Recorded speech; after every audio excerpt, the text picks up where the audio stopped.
Yes, look at question number 7 on page 17 beginning. Due to decline in market price in second quarter, Metal Limited incurred an inventory loss. The market price of the product has gone down in the second quarter because of their inventory loss, because whatever stock is remaining unsold, the value of that stock has gone down. The market price is expected to return to previous levels by the end of the year. The company believes that, the company feels that, though the market price has gone down in this second quarter, but it will return back to its actual price by the end of the year. So at the end of the year, the decline has not reversed. Actually what happened, by the end of the year, the market price did not go up. It remained down only. When should the loss be reported in interim profit and loss account of Metal Limited? Should they report it in the last quarter or in the second quarter itself? Second quarter itself, discrete view. And even if it is going to rise in the last quarter, still you would have reported it? Because the second quarter the value has gone down, so you'll report it in the second. If it goes up, then you'll reverse the effect in the end of the year. But as per the discrete view, since the loss is taking place in which quarter? Second quarter, it should be reported in second quarter. Did everyone understand this? So, better.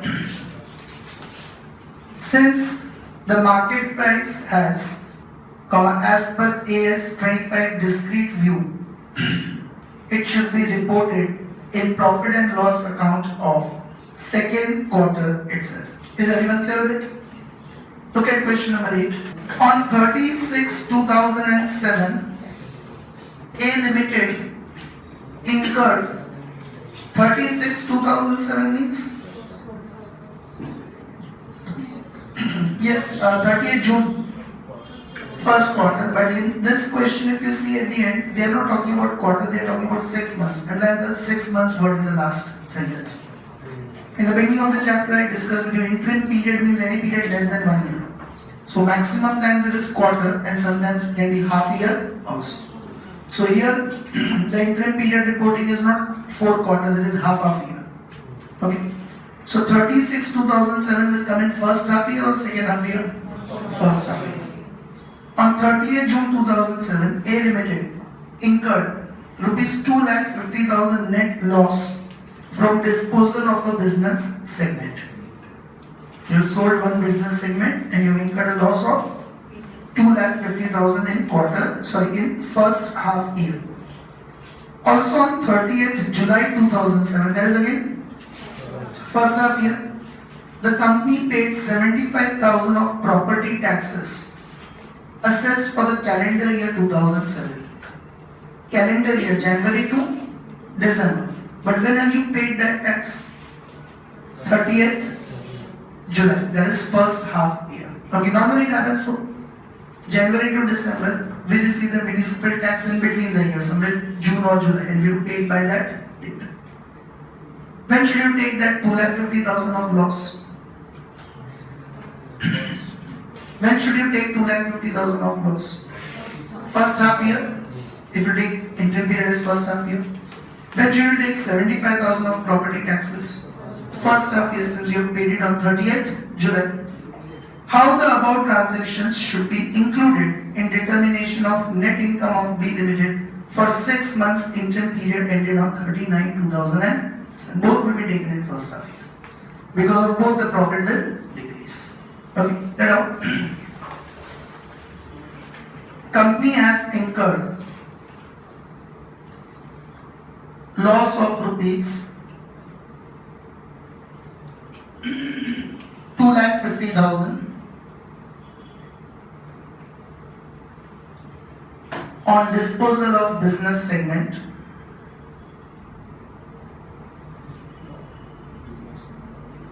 as well as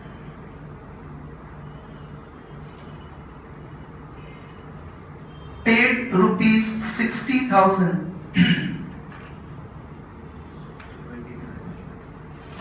sorry 75,000 paid rupees 75,000 for property taxes in the first half year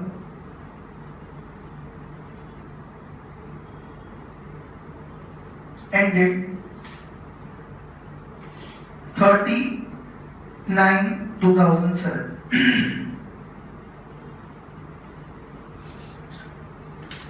So therefore, as per AS 25 discrete view, therefore as per AS 25 discrete view, both should be reported in profit and loss account of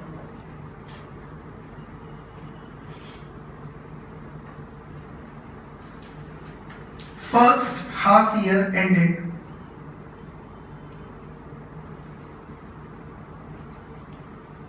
30/9/2007. Any confusions in this?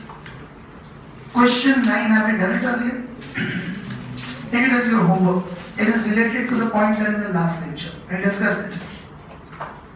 An enterprise reported quarterly estimate of annual income of rupees 10 lakhs. Assuming the tax rate on first 5 lakhs, tax means integral, weighted average annual effective tax rate.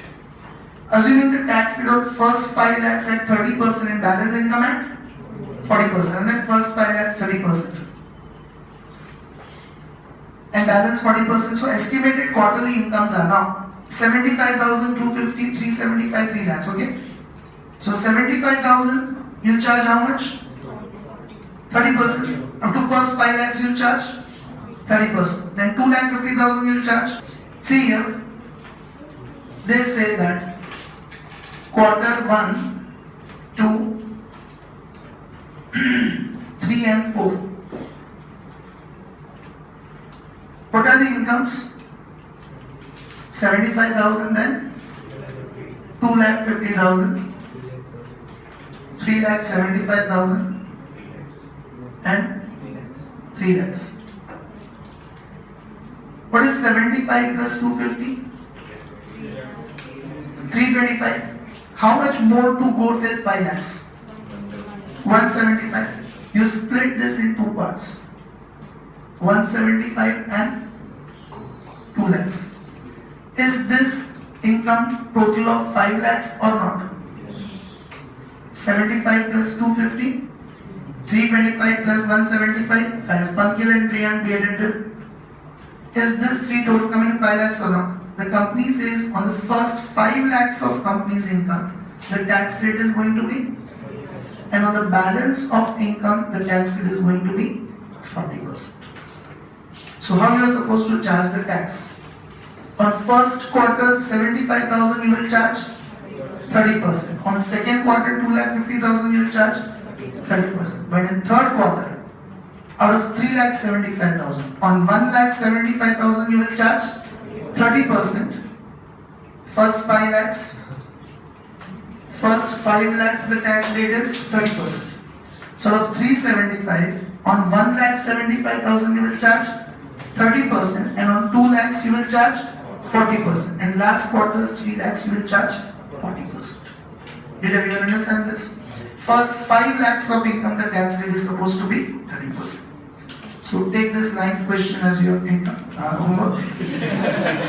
And you can show this working so that you decide first 5 lakhs they have to charge it as 30, but show it in that statement format, particular than amount.